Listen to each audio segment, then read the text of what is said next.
Hi, I wanted to talk today about the use of generative AI and the risks associated in using it for enterprises and small to large businesses.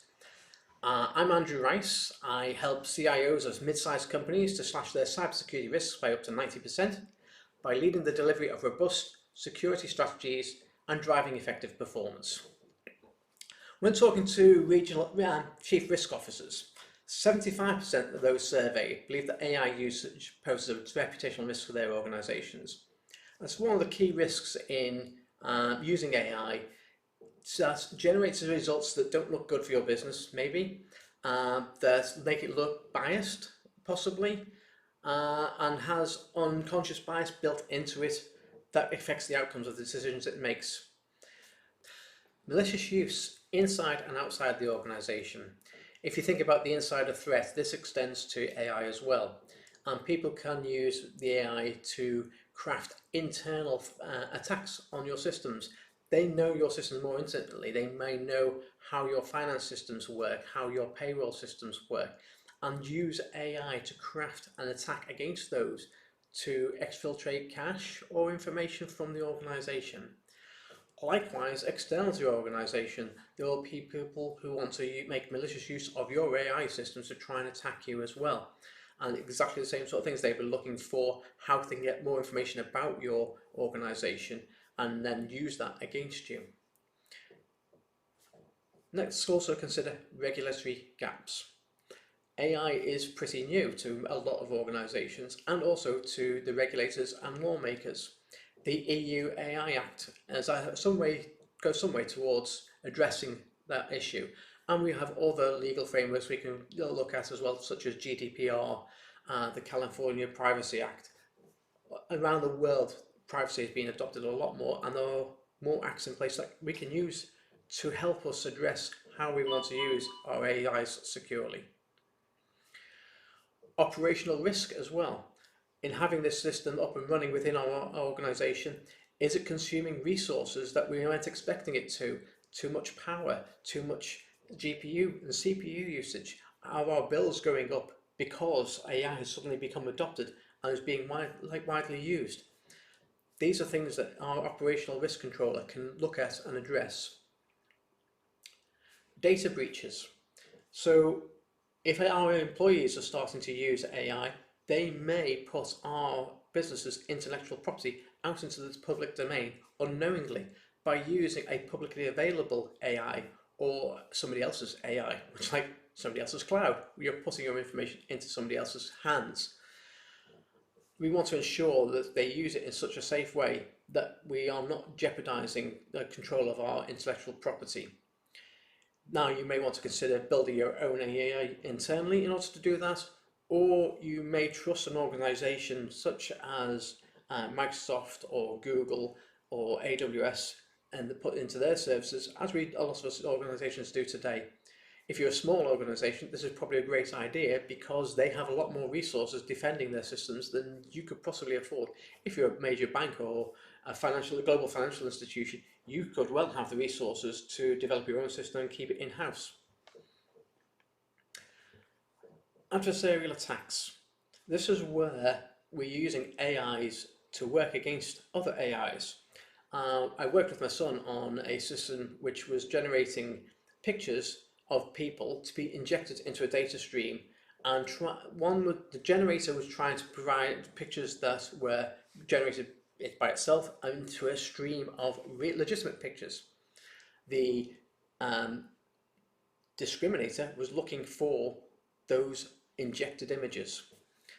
Similarly, with our systems, we can look at this in video, voice. Has something been automatically generated by an AI? Can we detect that? These adversarial networks can become better and better as they optimize their threat, both the threat on the generative side and the defenses on our side. Adversarial attacks are something we're going to see more of in the future. Malware and ransomware. AI-powered malware is becoming much easier to find now. We used to worry about script kiddies who would attack our systems. So somebody had developed a series of tools and a script kiddie would come along, pick them up and start using them. Well, now if you think about those script kiddies can now use AI to generate the attacks. Please excuse my phone picking off. I shall put that on Do Not Disturb. I should have done that before. It's just a washing machine. We have an AI-enabled washing machine, believe it or not. And that is just beeping me to say the washing machine cycle has completed. So let's just put that onto Do Not Disturb. I shall remember that for future videos, but I'll leave it in for this one to we could all have a bit of a laugh about that. So what was I talking about? AI-powered malware. The script kiddies can pick up and use AI to generate code for them. We have seen that there are dark web AIs being created which don't have the controls that the likes of ChatGPT and Copilot and Gemini have put in place. We're also seeing countries looking to develop AI systems which are not regulated and can be used for these sorts of purposes. So it becomes easier for people with little computing skills to be able to use AI to generate malware and attack our systems. Malware and ransomware can become more easily to get in your systems and avoid your detection systems and then get themselves into your infrastructure. Now that brings me on to vulnerabilities in the AI infrastructure itself. In developing that infrastructure, how have we used the principles of zero trust, micro-segmentation to ensure we've created a robust infrastructure that itself cannot be attacked? It could be denial of service against that system. It could be they're trying to get into the language model and extract that so they can then train their systems without having to have gone through all the time and effort of doing that themselves. So the infrastructure itself needs to be in a secure environment.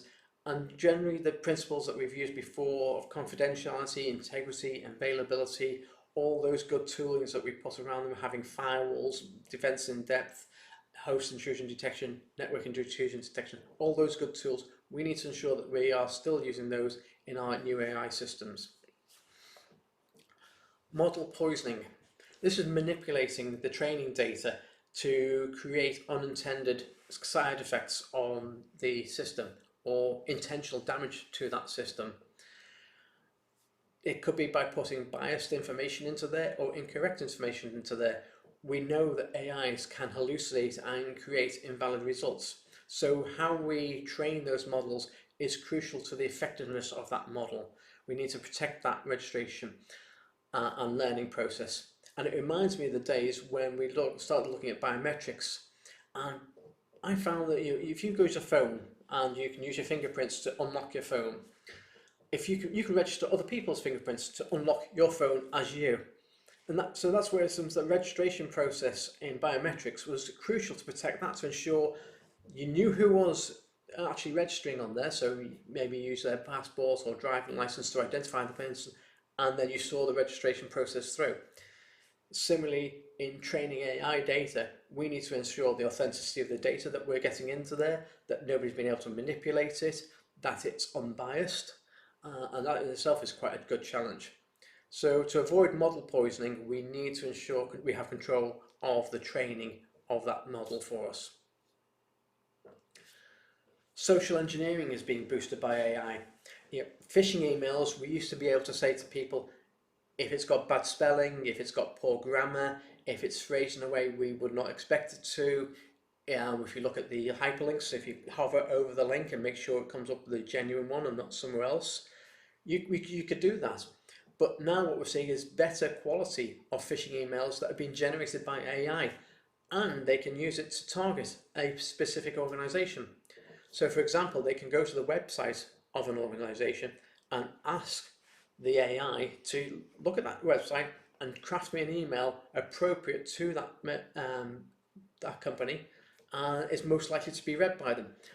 Now the AI might not specifically create a phishing email, but it may create an introductory email which they then can use and manipulate and add in their own links and customize it to better the attack. Deepfakes. We're seeing a lot more deepfakes now. Martin Lewis, money saving expert, he's been on about these on the TV and showing ones which seem to be him talking and it looks completely believable. The latest one I saw today was of a Mr. Bean movie where he's trying to copy somebody else's work in an exam, and it looks like it's Mark Zuckerberg is trying to rip off Elon Musk. The video, you would hardly be able to notice the difference that it has actually been manipulated. If you haven't seen the Mr. Bean movie or TV program, you may not have recognized that that was actually a deep fake. So what are we going to do to mitigate these risks?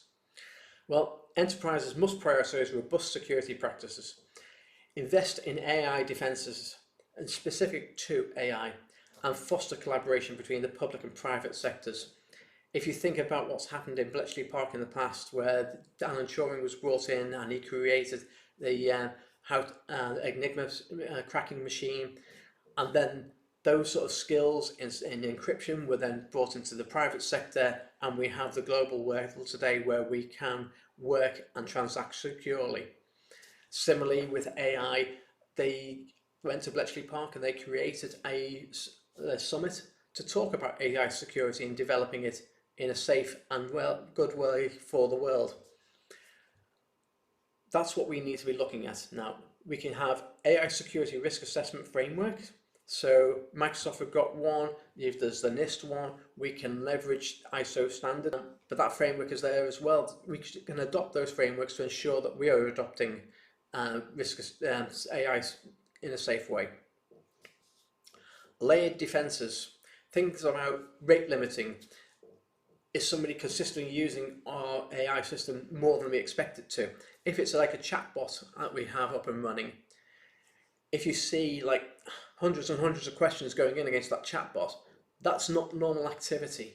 So we can look at rate limiting on those things like chatbots.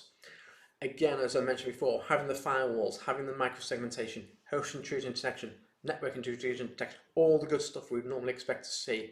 Have those multiple layered defenses in place. Malicious prompt detection. So look for key phrases that are being put into there. Yeah, let's all make a bomb is actually a Heaven 17 record, and it may be innocuous, but those sort of keywords we can pick up and check to me how are they being used. Validating the input. If you think about the way we used to look at SQL injection attacks, we can now apply that to malicious prompt injections. Poisoned content injections. So similar to having malicious prompt injections, somebody can try and put a document with hidden malicious instructions inside it. We need to sanitize that input and make sure there's nothing malicious contained within it. We can also look at predictive analytics and threat detection. So using AI, how is that normally being used? What inputs do we expect? What rates do we expect? Is it the right sort of connection? Are we using should this information be coming through an API or should it come through a normal command line interface? We can look at and analyze all these sort of things for non-normal usage. The predictive analytics powered by AI to anticipate cyber attacks can be very valuable to us. So if you look at companies like Darktrace, they've got a great system that's been in use now for quite some time. I think I must have seen it about 10 years ago when I first saw Darktrace. So it's a pretty mature product now. Products like that are available, and we should be looking at how we can leverage them to protect our AI systems. They have deep learning neural networks for real-time threat detection. So let's look at those. Differential privacy and federated learning. These are techniques that can be used to protect data and hence enhance AI security. So if you know somebody who's got a model that you trust, you can start working with them to train your model using shared models from that you already know are working and optimized. Lastly, I think automated defenses. We've often seen defenses which can turn network firewalls on and off depending if they see a threat. And we have to think about, do we want them to fail safely or do we want to fail securely? Am I willing to take the risk of transactions continue because I'm going to continue in business but then monitor it? Or am I actually going to, I see something happening, I'm going to turn it off now because it will do too much damage if it continues. So let's look at automating the defenses. If we see our AI is being attacked, we can turn them off or we can limit it. If we say our AI is attacking us, then likewise we might want to just turn this off quickly. And you will actually, if you go and look this up, you can Google it. Kill switch engineer is a genuine role. And that is something that just pulls the plug on an AI if they think it's going out of control. So that's my talk for today. I'm happy to share my network on LinkedIn with you. If you want to connect, look me up, linkedin.com/in/Andrew David Rice. You'll find me on there. You're guaranteed to connect from me if you ask me to connect on there, and I'm happy to share my network with you, where you'll find a lot of resources, people who know about AI, people who know about cybersecurity, a lot of business contacts as well. So feel free to reach out and contact me on there, and I shall be producing more content shortly to come on to here. Have a great day, everyone. Take care.